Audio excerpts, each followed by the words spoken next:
So if you talk of start with a simple condition of PTSD, then you have the intrusions and the meaning of the intrusions and meaning of the trauma. И здесь есть 16 факторов, которые поддерживают ПТСР. Это интрузии, их значение и значение травмы. And you have the avoidance and hyperarousal. И есть также избегание и гипервозбудимость. And these are the points where you can start, where you can focus in treatment. И это является теми точками, с которых мы можем начинать лечение, или на которых мы можем направить лечение. So what we have in the components of all these therapy strategies that were named in the meta-analysis is nearly always the same. Эти компоненты, которые входят в терапию, которые были перечислены в этом мета-анализе, они почти всегда одни. In nearly the most like trauma-focused therapies, we do have the diagnostic processes. We need a good, reliable relationship. We do the psychoeducation where we teach the patient how his symptoms developed and how why they are ongoing. И сюда входит, конечно, диагностический процесс, формирование хороших отношений, психоэдукация, экспозиционная терапия и работа с ресурсами. And we have so far we have every strategy uses trauma exposure, some more than others, but you have to somehow talk about what happened. И все травмофокусированные терапии, они используют этот опыт травмы. Какие-то больше, какие-то меньше, но все равно приходится говорить о том, что произошло. So, and you have very frequently included things that is coming more and more because we are now in this cognitive age. You're going actively to reconstruct the cognitions. And you use these ritualized farewells. И что включается часто, это реструктуризация когнитивная, когда вы активно работаете с когнициями, потому что мы в когнитивной эпохе находимся, и какие-то ритуалы прощания. And what they all have in common is that it's mostly an outpatient treatment. И что у них еще общего, что это в основном амбулаторное лечение. And it's most of the times weekly by the same therapist, of course. И часто это раз в неделю, один и тот же терапевт, конечно. And if it's a simple single trauma, you use 8 to 12 sessions. Если это простая единичная травма, то это 8-12 сессий. So what is very important, many people in Germany say, well, you can't do that so fast because you need 8 to 12 sessions to create a good, reliable relationship. И проблема в чем? В Германии часто говорят, что нельзя так быстро, потому что надо только 8-12 сессий, чтобы хорошее устойчивое отношение построить. So, but from my opinion and what these manuals suggest is that if you make good psychoeducation, if you start talking about the really interesting points for the patient and they find out that you know what he's suffering from, that you're really specific, then the relationship is there like you tell him about. Но что я считаю, что если хорошо проведена была психоэдукация, что если вы действительно коснулись того, что интересно для пациента, и он почувствовал, что вы поняли, что с ним происходит, и что он переживает, тогда очень быстро эти отношения строятся. And of course, if there are several problems, several traumatizations that are there intrusively, psychotherapy treatment is extended. И, конечно, психотерапия продолжается дольше, если есть несколько проблем, несколько травматизаций.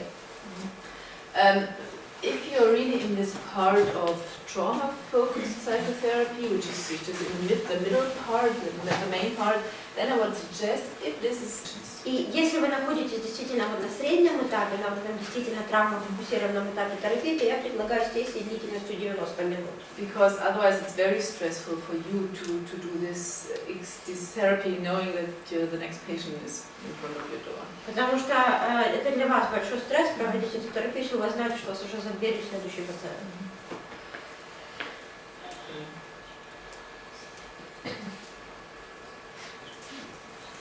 Okay, and so the main point is the trauma exposure. There are several possibilities how to do it in the cognitive restructuring.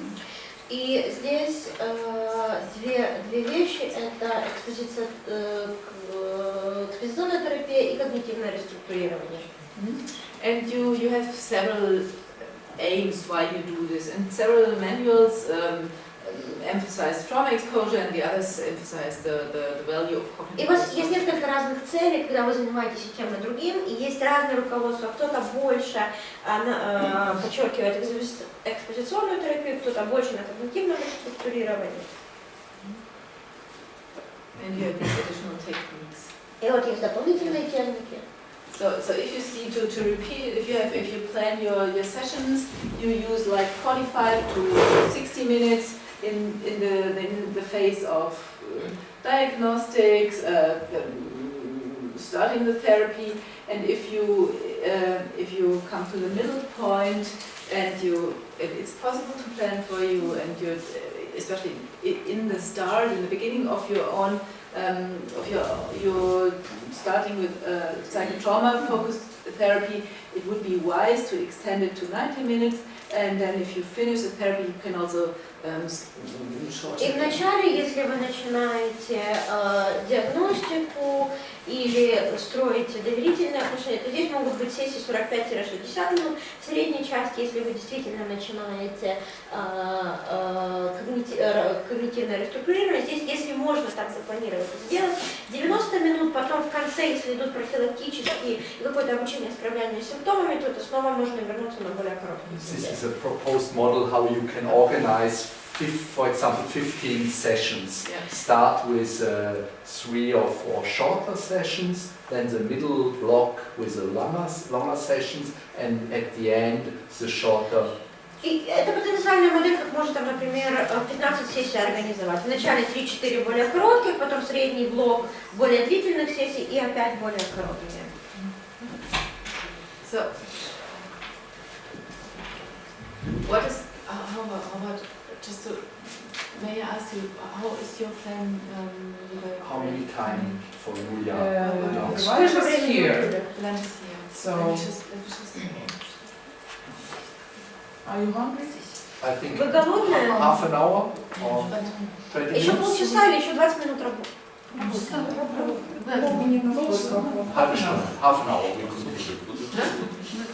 Da, Wir machen halbe eine Stunde. Stunde weiter. Wir machen eine halbe Stunde. Okay, yeah.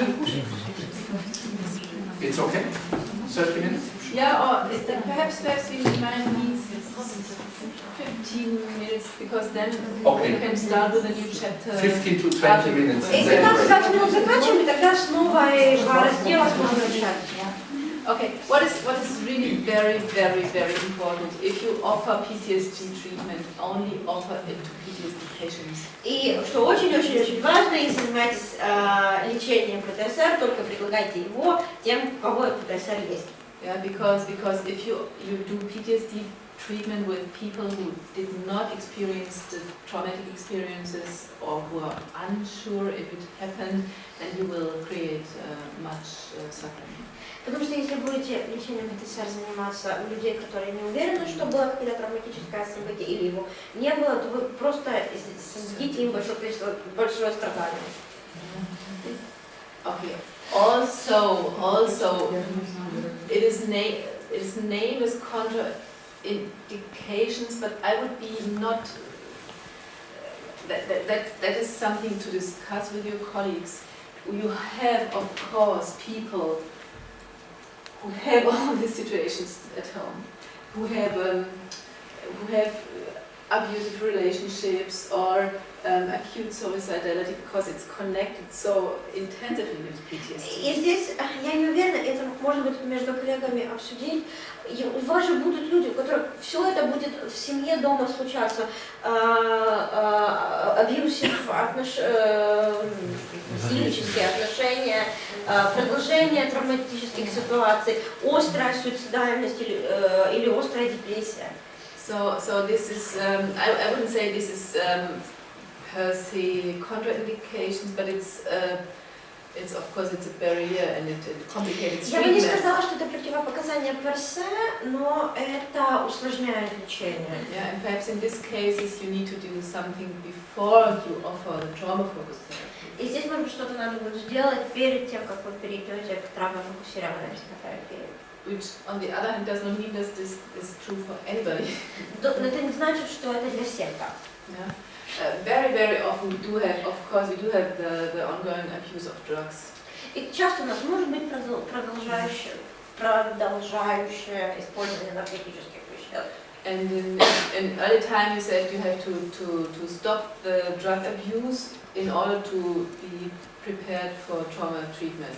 И иногда приходится говорить, надо все эти вещества закончить использовать, чтобы перейти к травмафокусированной терапии. But you know that that is a problem because the people take the drugs as a form of self-medication. So this is the only thing what helps them to survive. Потому что, но это с этим сложность, потому что вы же понимаете, что эти люди часто принимают эти вещества в форме самолечения. Это единственное, что позволяет им выжить.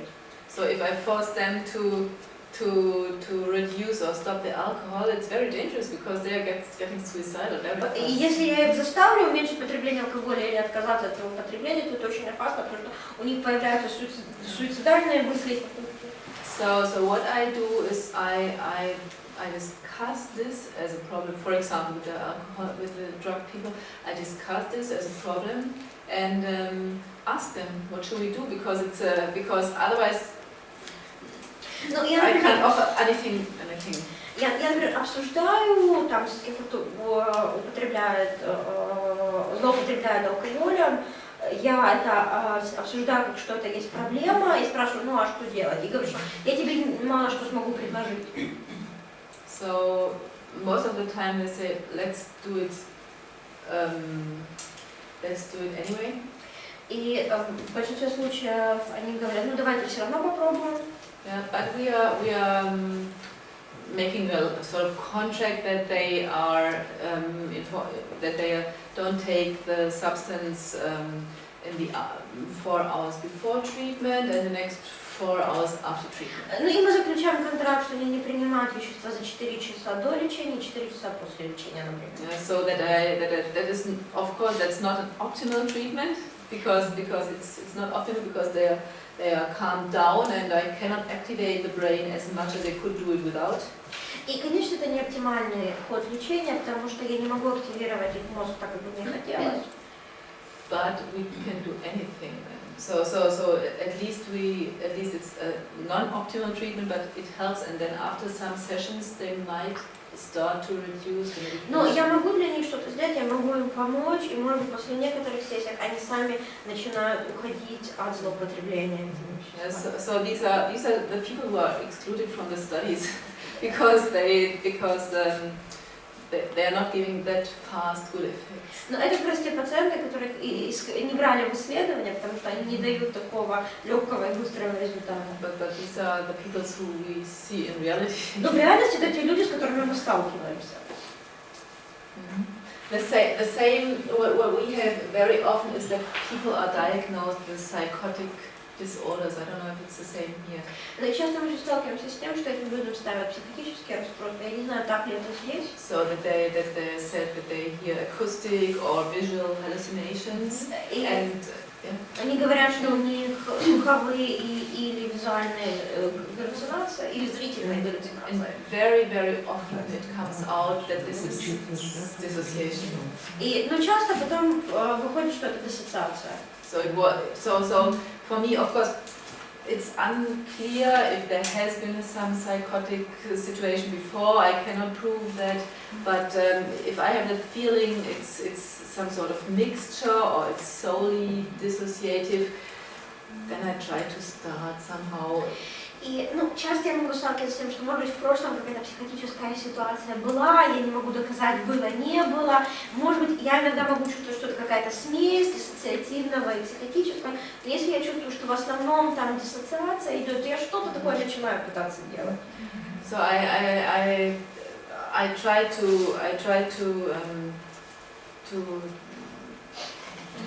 decide it individually. So it's not this list. You find this list in the books, but I think if you use this list, you have no patience left. Этот список можно в книжках найти, во многих, но если полностью по этому списку идет, у вас пациентов не останется. So Yeah. And what I find out with the suicidality is that, of course, if they are not able to have this relationship with me and to promise that they will appear the next day or the next week, then of course I cannot do it. But what is there are techniques I will show you later on where you also can, with some sort of cognitive confrontation, where you can really reduce suicidality. Но с суицидальностью, конечно, если они мне не могут пообещать, что они на следующий раз придут, и они не могут со мной построить достаточно хорошие отношения, я покажу вам потом. Есть техники, которые с помощью такой когнитивной конфронтации могут позволить действительно снизить суицидальность. And also, if I often ask my patients, let's try it. We don't have to decide if it's good or not because we didn't try it, so let's test it. Let's make the first session of trauma-focused therapy and what happens, like more like a diagnostic tool in this case. И я иногда своим пациентам говорю, давай попробуем. Давай не будем говорить, что не получится, не попробуем. Я говорю, давай сделаем одну сессию травмафокусированной психотерапии и посмотрим, что из этого получится. И давай не будем сразу решать, хорошо или плохо пошло. Почти как диагностический инструмент.